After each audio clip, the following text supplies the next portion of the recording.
Hola, ¿qué tal? Soy Dora Ignacio de la Biblioteca del Suome en Morelia, Michoacán. En esta ocasión quisiera compartirles la lectura del cuento de la mexicana Elena Garro. La culpa es de los tlaxcaltecas. Nacha oyó que llamaban a la puerta de la cocina y se quedó quieta. Cuando volvieron a insistir, abrió con sigilo y miró la noche. La señora Laura apareció con un dedo en los labios en señal de silencio. Todavía llevaba el traje blanco quemado y sucio de tierra y sangre. ¡Señora!, suspiró Nacha. La señora Laura entró de puntillas y miró con ojos interrogantes a la cocinera. Luego, confiada, se sentó junto a la estufa y miró su cocina como si no la hubiera visto nunca. Nachita, dame un cafecito, tengo frío. Señora, el señor la va a matar. Nosotros ya la dábamos por muerta. ¿Por muerta?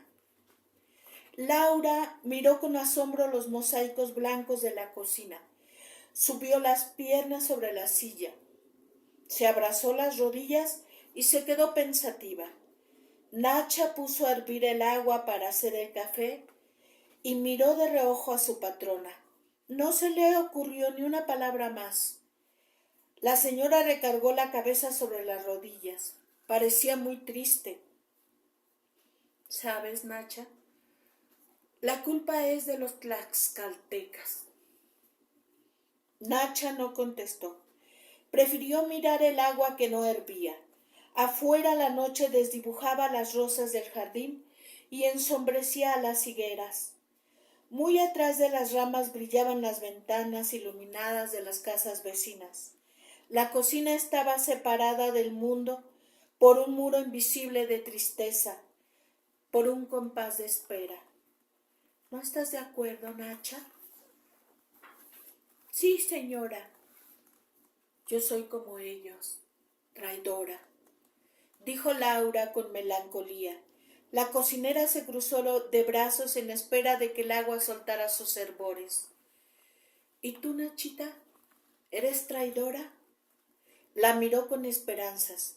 Si Nacha compartía su calidad traidora, la entendería, y Laura necesitaba que alguien la entendiera esa noche. Nacha reflexionó unos instantes. Se volvió a mirar el agua que empezaba a hervir con estrépito.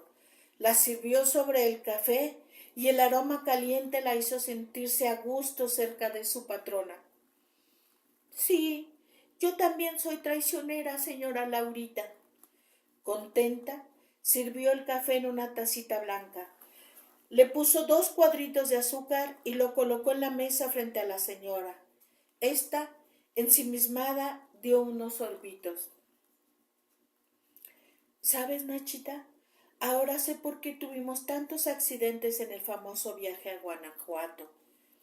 En 1000 cumbres se nos acabó la gasolina. Margarita se asustó porque ya estaba anocheciendo. Un camionero nos regaló una poquita para llegar a Morelia. En Cuitzeo, al cruzar el puente blanco, el coche se paró de repente. Margarita se disgustó conmigo. Ya sabes que le dan miedo los caminos vacíos y los ojos de los indios. Cuando pasó un coche lleno de turistas, ella se fue al pueblo a buscar un mecánico. Yo me quedé en la mitad del puente blanco que atraviesa el lago seco con fondo de lajas blancas. La luz era muy blanca y el puente, las lajas y el automóvil empezaron a flotar en ella. Luego, la luz se partió en varios pedazos para convertirse en miles de puntitos y empezó a girar hasta que se quedó fija como un retrato. El tiempo había dado la vuelta completa, como cuando ves una tarjeta postal y luego la vuelves para ver lo que hay escrito atrás. Así llegué en el lago de Cuitzeo hasta la otra niña que fui. La luz produce estas catástrofes. Cuando el sol se vuelve blanco y uno está en el mismo centro de sus rayos, los pensamientos también se vuelven mil puntitos y uno sufre vértigo.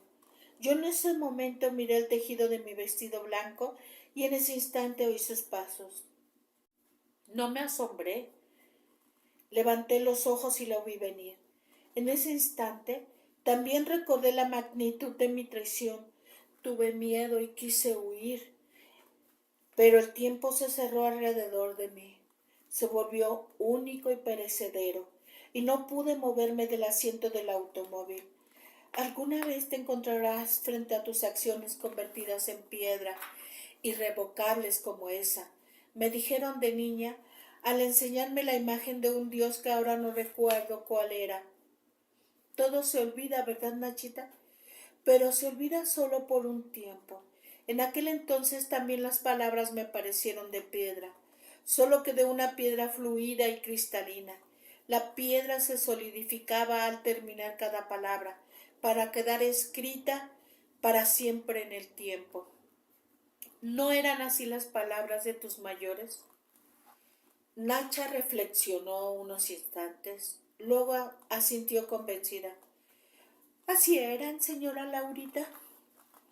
Lo terrible es, lo descubrí en ese instante, que todo lo increíble es verdadero. Allí venía él, avanzando por la orilla del puente, con la piel ardida por el sol y el peso de la derrota sobre los hombros desnudos. Sus pasos sonaban como hojas secas. Traía los ojos brillantes. Desde lejos me llegaron sus chispas negras y vi ondear sus cabellos negros en medio de la luz blanquísima del encuentro. Antes de que pudiera evitarlo, lo tuve frente a mis ojos. Se detuvo. Se cogió de la portezuela del coche y me miró. Tenía una cortada en la mano izquierda, los cabellos llenos de polvo, y por la herida del hombro le escurría una sangre tan roja que parecía negra. No me dijo nada, pero yo supe que iba huyendo, vencido. Quiso decirme que yo merecía la muerte y al mismo tiempo me dijo que mi muerte ocasionaría la suya. Andaba malherido en busca mía. La culpa es de los tlaxcaltecas, le dije. Él se volvió a mirar el suelo, después recogió otra vez sus ojos sobre los míos. ¿Qué te haces?, me preguntó su voz profunda. No pude decirle que me había casado porque estoy casada con él. Hay cosas que no se pueden decir, tú lo sabes, Nachita. ¿Y los otros?, le pregunté. Los otros salieron vivos. Andan en las mismas trazas que yo. Vi que cada palabra le lastimaba la lengua y me callé, pensando en la vergüenza de mi traición. Ya sabes que tengo miedo y que por eso traiciono. Ya lo sé, me contestó y agachó la cabeza. Me conoce desde chica, Nacha. Su padre y el mío eran hermanos y nosotros primos. Siempre me quiso, al menos eso dijo y así lo creímos todos. En el puente yo tenía vergüenza. La sangre le seguía corriendo por el pecho. Saqué un pañuelito de mi bolso y sin una palabra empecé a limpiársela. También yo siempre lo quise, Nachita, porque él es lo contrario de mí. No tiene miedo y no es traidor. Me cogió la mano y me la miró. Estás muy desteñida. Parece una mano de ellos. Me dijo. Hace tiempo que no me pega el sol. Bajó los ojos y me dejó caer la mano. Estuvimos así en silencio, oyendo correr la sangre sobre su pecho. No me reprochaba nada. Bien sabe de lo que soy capaz, pero los hilitos de su sangre escribían sobre su pecho que su corazón seguía guardando mis palabras y mi cuerpo.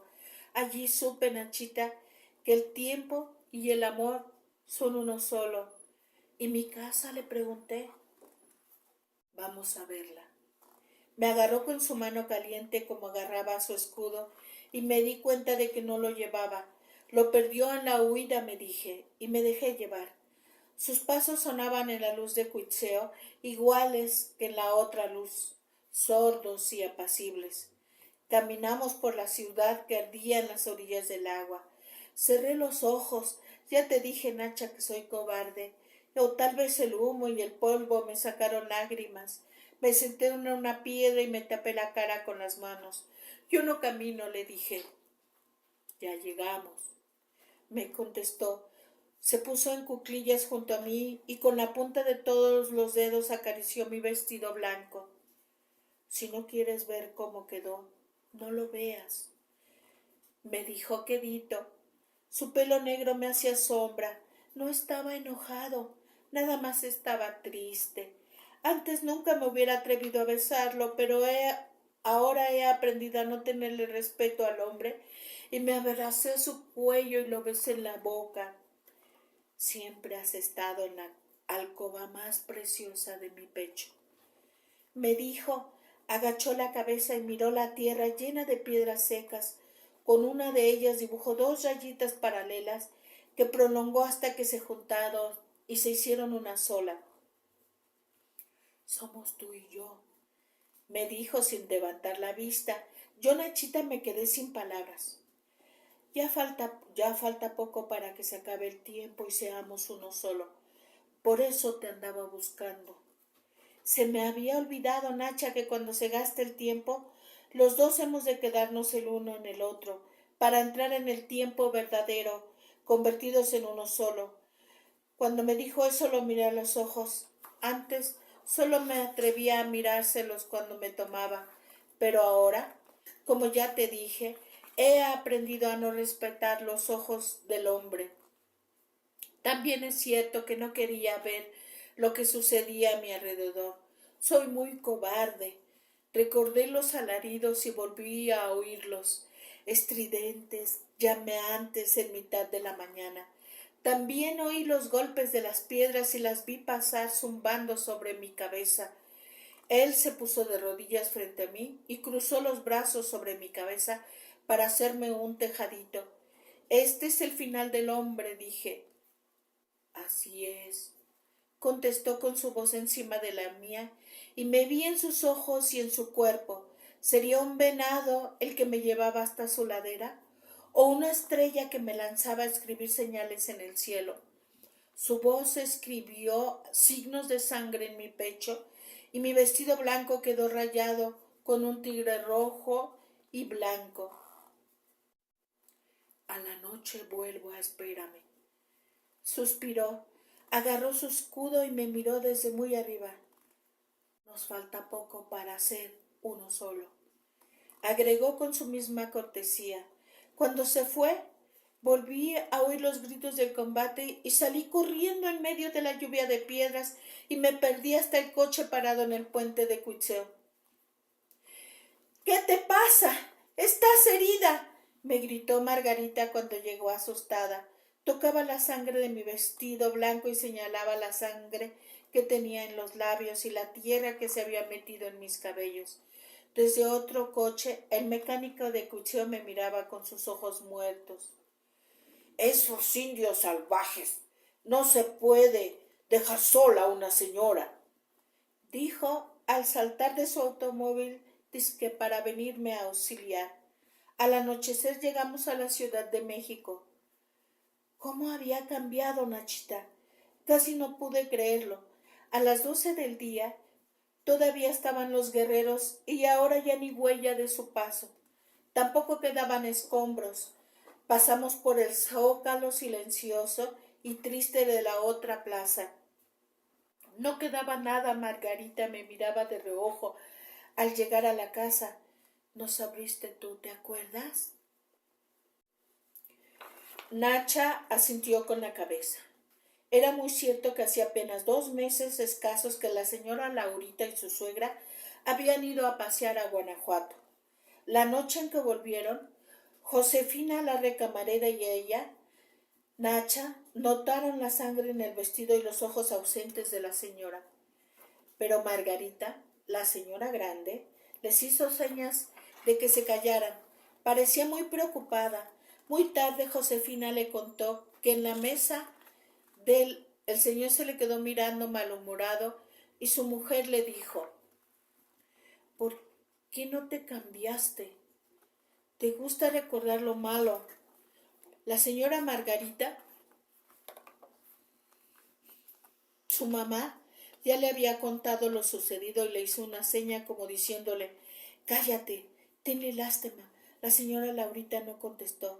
Se acarició los labios y sonrió ladina. Entonces el señor volvió a hablar del presidente López Mateos. Ya sabes que ese nombre no se le cae de la boca, había comentado Josefina desdeñosamente. En sus adentros ellas pensaban que la señora Laurita se aburría oyendo hablar siempre del señor presidente y de las visitas oficiales. Lo que son las cosas, Nachita, yo nunca había notado lo que me aburría con Pablo hasta esa noche, comentó la señora abrazándose con cariño las rodillas y dándole súbitamente la razón a Josefina y a Nachita. La cocinera se cruzó de brazos y asintió con la cabeza. Desde que entré en la casa, los muebles, los jarrones y los espejos se me vinieron encima y me dejaron más triste de lo que venía. ¿Cuántos días, cuántos años tendré que esperar todavía para que mi primo venga a buscarme? Así me dije y me arrepentí de mi traición. Cuando estábamos cenando me fijé que Pablo no hablaba con palabras sino con letras, y me puse a contarlas mientras le miraba la boca gruesa y el ojo muerto. De pronto se calló. Ya sabes que se le olvida todo. Se quedó con los brazos caídos. Este marido nuevo no tiene memoria y no sabe más que las cosas de cada día. Tienes un marido turbio y confuso, me dijo él, volviendo a mirar las manchas de mi vestido. La pobre de mi suegra se turbó y como estábamos tomando el café, se levantó a poner un twist. —¡Para que se animen! —nos dijo, dizque sonriendo porque veía venir el pleito. Nosotros nos quedamos callados. La casa se llenó de ruidos. Yo miré a Pablo. Se parece a... Y no me atreví a decir su nombre, por miedo a que me oyeran el pensamiento. Es verdad que se le parece, Nacha. A los dos les gusta el agua y las casas frescas. Los dos miran el cielo por la tarde y tienen el pelo negro y los dientes blancos. Pero Pablo habla a saltitos, se enfurece por nada y pregunta a cada instante: ¿en quién piensas? Mi primo marido no hace ni dice nada de eso. Muy cierto que el señor es un fregón, señora Laurita, dijo Nacha con disgusto. Laura suspiró y miró a su cocinera con alivio. Menos mal que la tenía de confidente. Por la noche, mientras Pablo me besaba, yo me repetía: ¿a qué horas vendrá a buscarme? Y casi lloraba al recordar la sangre de la herida que tenía en el hombro. Tampoco podía olvidar los brazos cruzados sobre mi cabeza para hacerme un tejadito. Al mismo tiempo, tenía miedo de que Pablo notara de que mi primo me había besado en la mañana. Pero no notó nada, y si no hubiera sido por Josefina que me asustó en la mañana, Pablo nunca lo hubiera sabido. Nachita estuvo de acuerdo. Esa Josefina, con su gusto por el escándalo, tenía la culpa de todo. Ella, Nacha, bien que se lo dijo. ¡Cállate! ¡Cállate, por el amor de Dios! Si no oyeron nuestros gritos, por algo sería. Pero qué esperanzas. Josefina apenas entró a la pieza de los patrones con la bandeja del desayuno, soltó lo que debería haber callado. Señora, anoche un hombre estuvo espiando por la ventana de su cuarto. Nacho y yo gritamos y gritamos. No oímos nada. Es él, gritó la señora. ¿Quién es él? Preguntó el señor mirando a la señora como si la fuera a matar. Al menos eso dijo Josefina después. La señora, asustadísima, se tapó la boca con la mano y cuando el señor le volvió a hacer la misma pregunta, cada vez con más enojo, ella contestó: el indio. el indio que me siguió desde Cuitzeo hasta la Ciudad de México. Así supo Josefina del indio y así se lo contó a Nachita. Hay que avisarle inmediatamente a la policía, gritó el señor. Josefina le enseñó la ventana por la que el desconocido había fisgando y Pablo la examinó con atención. En el alféizar había huellas de sangre casi frescas. Está herido, dijo el señor Pablo preocupado. Dio unos pasos por la recámara y se detuvo frente a su mujer. Era un indio, señor, dijo Josefina corroborando las palabras de Laura. Pablo vio el traje blanco tirado sobre una silla y lo cogió con violencia. ¿Puedes explicarme el origen de estas manchas? La señora se quedó sin habla, mirando las manchas de sangre sobre el pecho de su traje, y el señor golpeó la cómoda con el puño cerrado. Luego se acercó a la señora y le dio una santa bofetada. Eso lo vio y lo oyó Josefina. Sus gestos son feroces y su conducta es tan incoherente como sus palabras. Yo no tengo la culpa de que aceptara la derrota, dijo Laura con desdén. Muy cierto, afirmó Nachita. Se produjo un largo silencio en la cocina. Laura metió la punta del dedo hasta el fondo de la taza para sacar el pozo negro del café que se había quedado ausentado, y Nacha al ver esto volvió a servirle un café calientito. Bébase su café, señora Laurita, bébase su café, dijo compadecida de la tristeza de su patrona. Después de todo, ¿de qué se quejaba el señor? A legua se veía que la señora Laurita no era para él. Yo me enamoré de Pablo en una carretera, durante un minuto en el cual me recordó a alguien conocido, a quien yo no recordaba. Después, a veces, recuperaba aquel instante en el que parecía que iba a convertirse en ese otro al cual se parecía, pero no era verdad.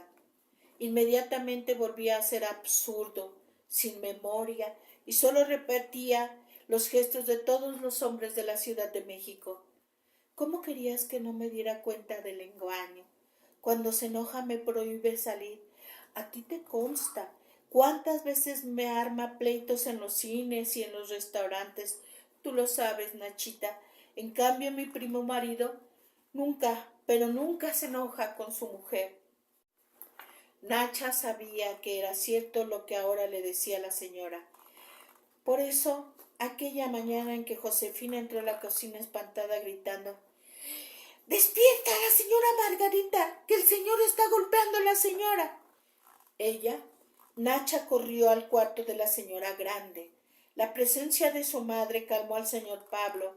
Margarita se quedó muy asombrada al oírlo del indio, porque ella no lo había visto en el lago de Cuitzeo, solo había visto la sangre, como la que podían ver todos.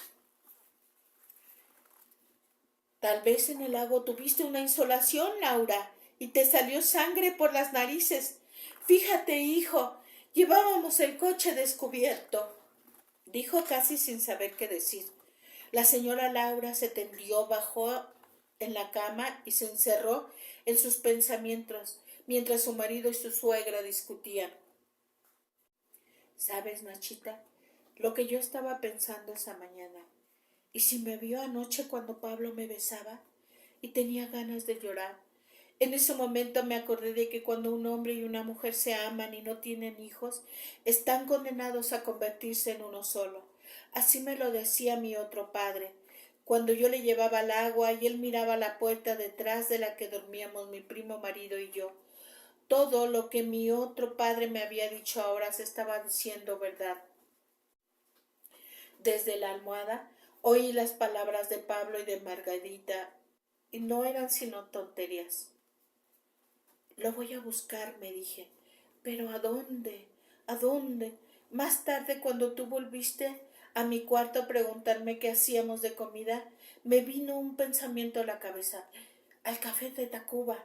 Y ni siquiera conocí ese café, Nachita. Solo lo había oído mentar.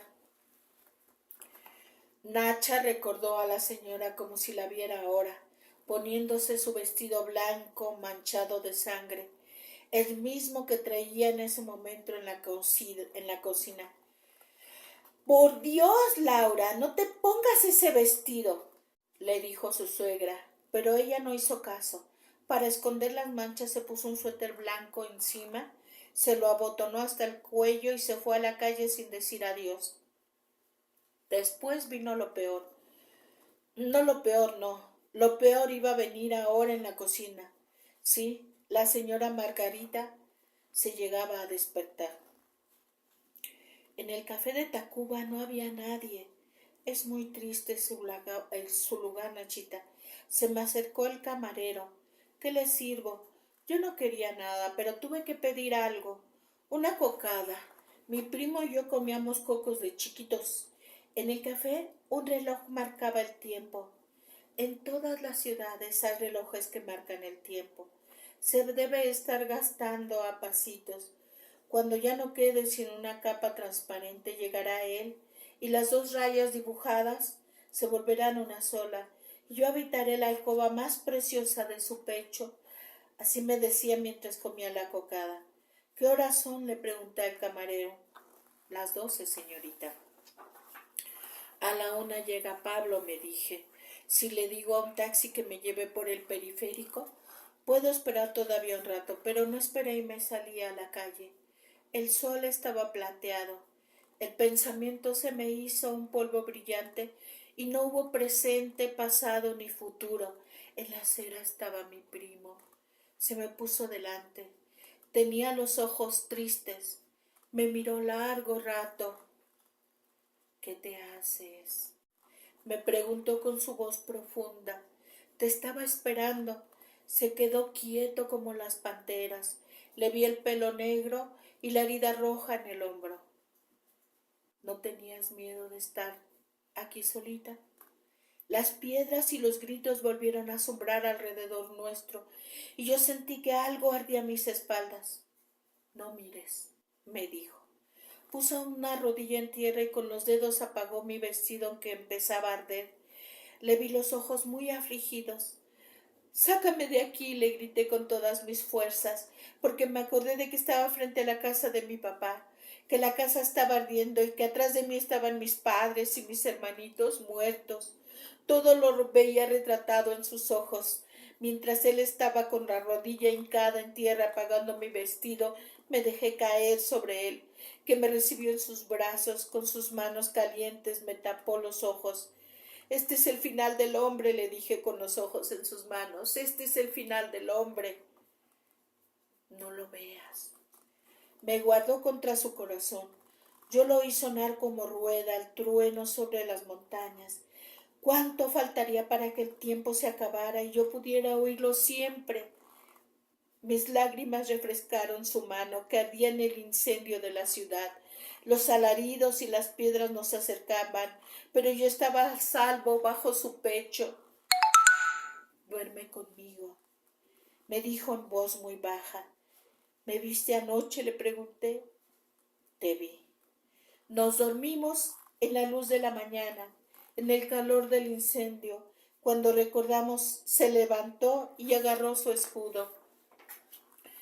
Escóndete hasta el amanecer. Yo vendré por ti. Se fue corriendo ligero sobre sus piernas desnudas y yo me escapé a otra vez, Nachita, porque sola y tuve miedo. Señorita, ¿se siente mal? Una voz igual a la de Pablo se me acercó a media calle. Insolente, déjeme tranquila.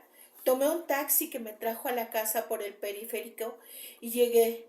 Nacha recordó su llegada. Ella misma le había abierto la puerta y ella fue la que le dio la noticia. Josefina bajó después desbarrancándose por las escaleras. Señora, el señor y la señora Margarita están en la policía. Laura se quedó mirando asombrada, muda. ¿Dónde estuvo, señora? Fui al café de Tacuba. Pero eso fue hace 2 días. Josefina traía últimas noticias. y leyó en voz alta. La señora Aldama continúa desaparecida. Se cree que el siniestro individuo de aspecto indígena que la siguió desde Cuitzeo era un sádico. La policía investiga en los estados de Michoacán y Guanajuato. La señora Laurita arrebató el periódico de las manos de Josefina y lo desgarró con ira. Luego se fue a su cuarto. Nacha y Josefina la siguieron. Era mejor no dejarla sola. La vieron echarse en su cama y soñar con los ojos muy abiertos. Las dos tuvieron el mismo pensamiento y así se lo dijeron después en la cocina. Para mí, la señora Laurita anda enamorada. Cuando el señor llegó, ellas estaban todavía en el cuarto de su patrona. ¡Laura!, gritó, se precipitó en la cama y tomó a su mujer en sus brazos. ¡Alma de mi alma!, sollozó el señor. La señora Laurita pareció enternecida unos segundos. ¡Señor!, gritó Josefina, el vestido de la señora está bien chamuscado. Nacha la miró desaprobándola. El señor revisó el vestido y las piernas de la señora. Es verdad, también las suelas de sus zapatos están ardidas. Mi amor, ¿qué pasó? ¿Dónde estuviste? En el Café Tacuba, contestó la señora muy tranquila. La señora Margarita se torció las manos y se acercó a su nera. Ya sabemos que anteayer estuviste allí y comiste una cocada. ¿Y luego? Luego tomé un taxi y me vine para acá, por el periférico. Nacha bajó los ojos. Josefina abrió la boca, como para decir algo. Disculpa.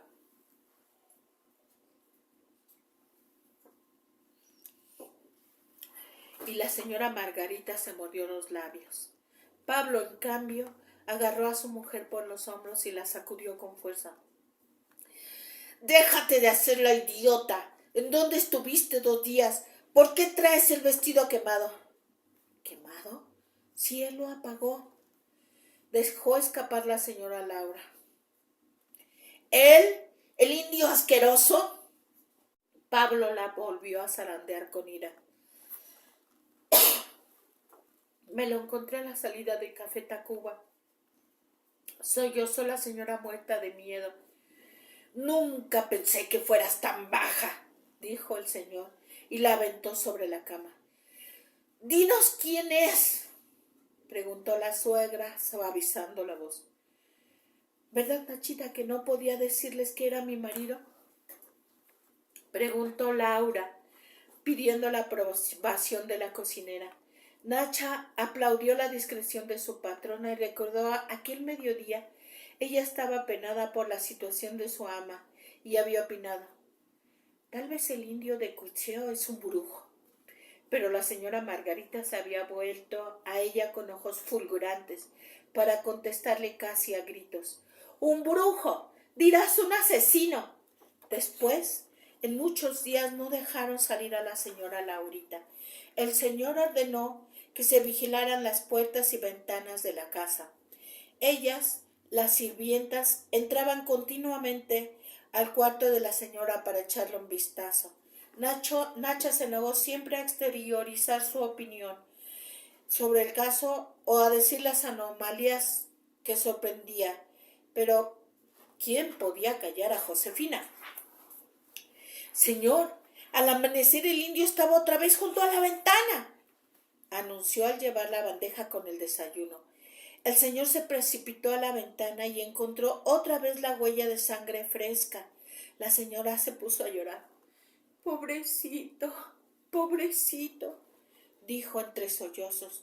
Fue esa tarde cuando el señor llegó con un médico. Después el doctor volvió todos los atardeceres. Me preguntaba por mi infancia, por mi padre y por mi madre, pero yo, Nachita, no sabía de cuál infancia, ni de cuál padre, ni de cuál madre quería saber. Por eso le platicaba de la conquista de México. Tú me entiendes, ¿verdad? preguntó Laura con los ojos puestos sobre las cacerolas amarillas. Sí, señora Laurita. Y Nachita, nerviosa, escrutó el jardín a través de los vidrios de la ventana. La noche apenas si dejaba ver entre sombras. Recordó la cara desganada del señor frente a su cena y la mirada acongojada de su madre. Mamá, Laura le pidió al doctor la historia de Bernal Díaz del Castillo. Dice que es lo único que le interesa. La señora Margarita había dejado caer el tenedor. ¡Pobre hijo mío! ¡Tu mujer está loca! No habla sino de la caída de la gran Tenochtitlán, agregó el señor Pablo con aire sombrío.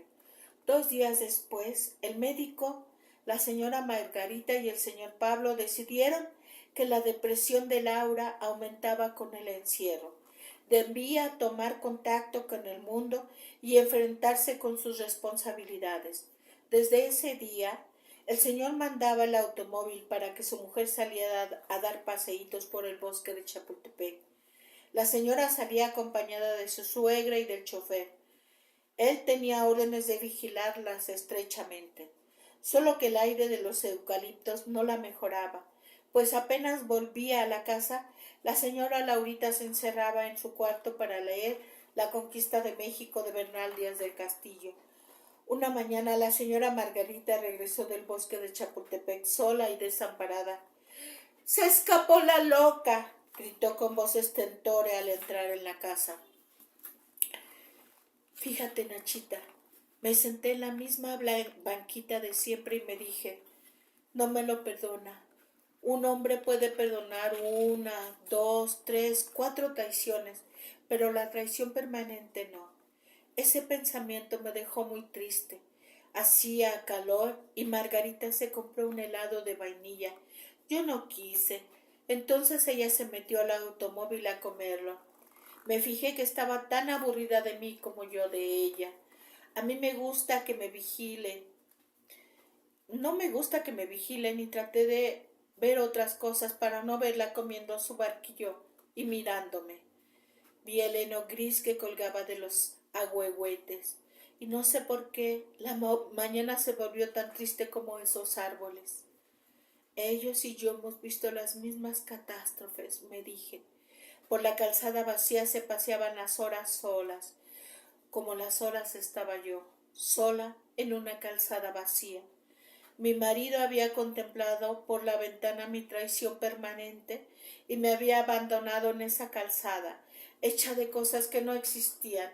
Recordé el olor de las hojas de maíz y el rumor sosegado de sus pasos. Así caminaba, con el ritmo de las hojas secas cuanto el viento de febrero las lleva sobre las piedras. Antes no necesitaba volver la cabeza para saber que él estaba ahí mirándome las espaldas. Andaba en esos tristes pensamientos cuando oí correr al sol y las hojas secas empezaron a cambiar de sitio. Su respiración se acercó a mis espaldas, luego se puso frente a mí. Vi sus pies desnudos delante de los míos. Tenía un arañazo en la rodilla. Levanté los ojos y me hallé bajo los suyos. Nos quedamos mucho rato sin hablar. Por respeto, yo esperaba sus palabras. ¿Qué te haces?, me dijo. Vi que no se movía y que parecía más triste que antes. Te estaba esperando, contesté. Ya va a llegar el último día. Me pareció que su voz salía del fondo de los tiempos. Del hombro le seguía brotando sangre. Me llené de vergüenza. Bajé los ojos, abrí mi bolso y saqué un pañuelito para limpiarle el pecho. Luego lo volví a guardar. Él siguió quieto, observándome. Vamos a la salida de Tacuba. Hay muchas traiciones. Me agarró de la mano y nos fuimos caminando entre la gente que gritaba y se quejaba. Había muchos muertos que flotaban en el agua de los canales. Había mujeres sentadas en la hierba mirándolos flotar. De todas partes surgía la pestilencia y los niños lloraban, corriendo de un lado para otro, perdidos de sus padres. Yo miraba todo sin quererlo ver. Las canoas despedazadas No llevaban a nadie, solo daban tristeza. El marido me sentó debajo de un árbol roto, puso una rodilla en tierra y miró alerta lo que sucedía a nuestro alrededor. Él no tenía miedo, después me miró a mí. Ya sé que eres traidora y que me tienes buena voluntad. Lo bueno crece junto a lo malo. Los gritos de los niños apenas me dejaban oírlo. Venían de lejos, pero eran tan fuertes que rompían la luz del día. Parecía que era la última vez que iban a llorar. Son las criaturas, me dijo. Este es el final del hombre, repetí, porque no se me ocurría otro pensamiento. Él me puso las manos sobre los oídos y luego me guardó contra su pecho.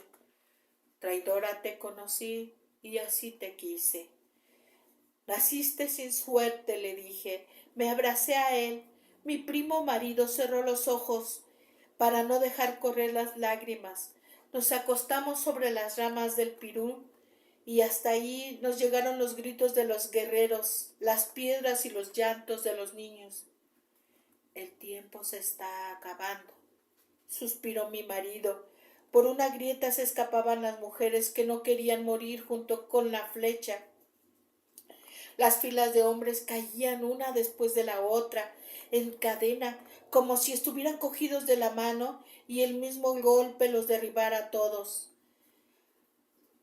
¿Acaso daban un alarido, algunos tan fuerte que quedaban resonando mucho rato después de su muerte? Faltaba poco para que nos fuéramos para siempre.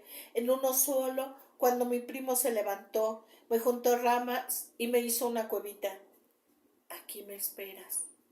Me miró y se fue a combatir con la esperanza de evitar la derrota. Yo me quedé acurrucada. No quise ver a las gentes que huían para no tener la tentación, ni tampoco quise ver a los muertos que flotaban en el agua para no llorar. Me puse a contar los frutitos que colgaban de las ramas cortadas. Estaban secos y cuando los tocaba con los dedos, la cáscara roja se les caía. No sé por qué me parecieron de mal agüero y preferí mirar al cielo que empezó a oscurecerse. Primero se puso pardo, luego empezó a coger el color de los ahogados en los canales. Me quedé recordando los colores de otras tardes, pero la tarde siguió amoratándose, hinchándose como si de pronto fuera a reventar, y supe que se había acabado el tiempo. Si mi primo no volvía, ¿qué sería de mí? Tal vez que ya estaba muerto en él.